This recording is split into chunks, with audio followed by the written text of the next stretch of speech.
All right, today we have a clip here of Clay Travis claiming that the Allen, Texas shooter, who was a white supremacist neo-Nazi, wasn't a white supremacist neo-Nazi, and there's not really any evidence to support that claim. Here it is.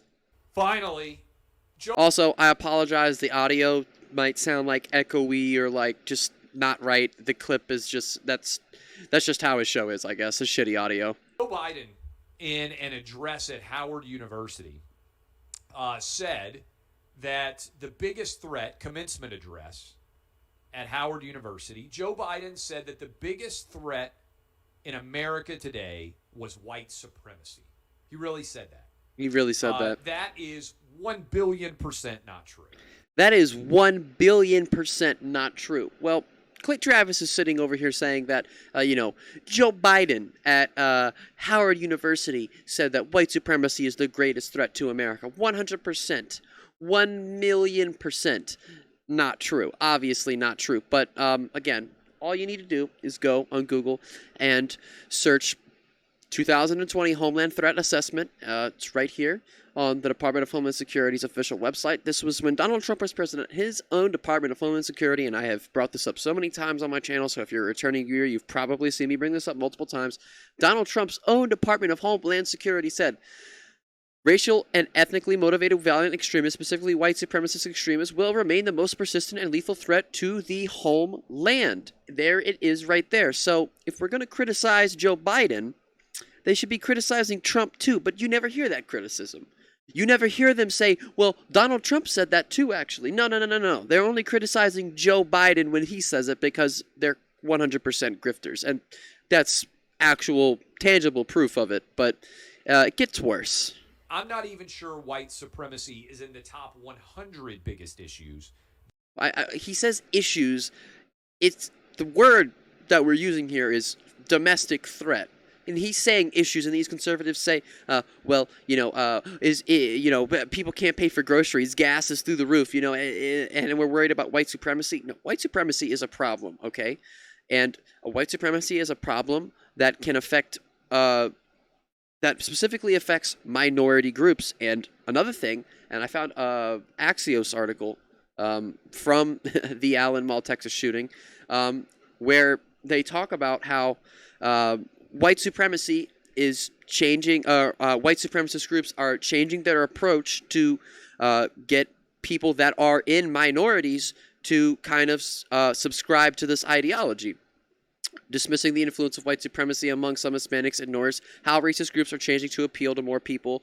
For example, the Daily Stormer, the neo-Nazi website known for building internet harassment campaigns, launched a Spanish-language version of its site in 2017. Some far militias have recruited Latino members. One of the people that started the Proud Boys is a Cuban-American. He is Cuban. His name is Enrico Tarrio. You might be familiar with that name. That's not what the video is about, but he is one of the people who started the Proud Boys along with Gavin McInnes, I believe. And he is literally not white. Enrico Tarrio, you can look him up right now. He is one of the co-founders of the Proud Boys. He is not white, and yet he is a white supremacist. So it is a thing that can happen. I don't know why conservatives say you don't have to be white to be a white supremacist. That's not the way it works. That our country faces today. But Joe Biden is using his Department of Justice and he is using his FBI to create an artificial boogeyman. No, he's not. Then Donald Trump was doing that with his Department of Homeland Security. You need to say that too. If we're going to criticize Joe Biden for this, and I understand that this argument, can be used kind of, just as this weird blanket thing, and someone could turn it around on me when I say, like, if we're going to use the conservatives' logic against them. But I do think in specific contexts it does work. If we're going to use the conservative logic that they're using right now, then we should be criticizing Trump for saying the exact same thing. But again, they're not doing that. That is designed to appeal to identity politics. And the idea is that white supremacists are everywhere. And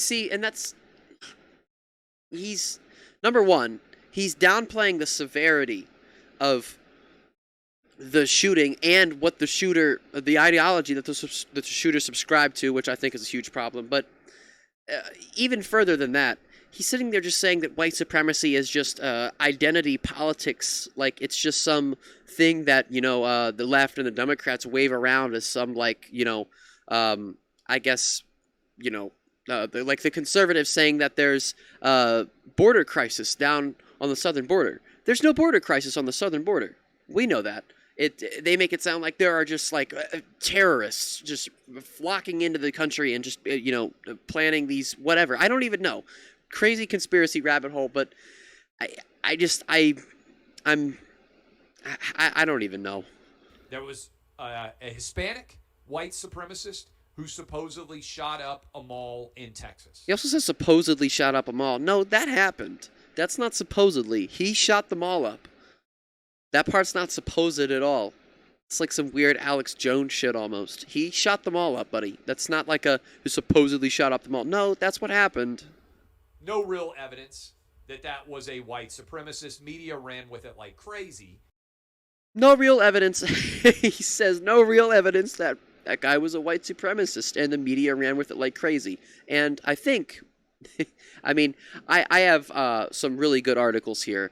I feel like one from the American Defamation League, the Axios article that I was just talking about, which I think are really good. But I think that the best article to use in this context is a New York Post article I found. The New York Post is very right-leaning. I don't trust the New York Post a whole lot. I think that they definitely have reporting that is, to say disingenuous would be an understatement, but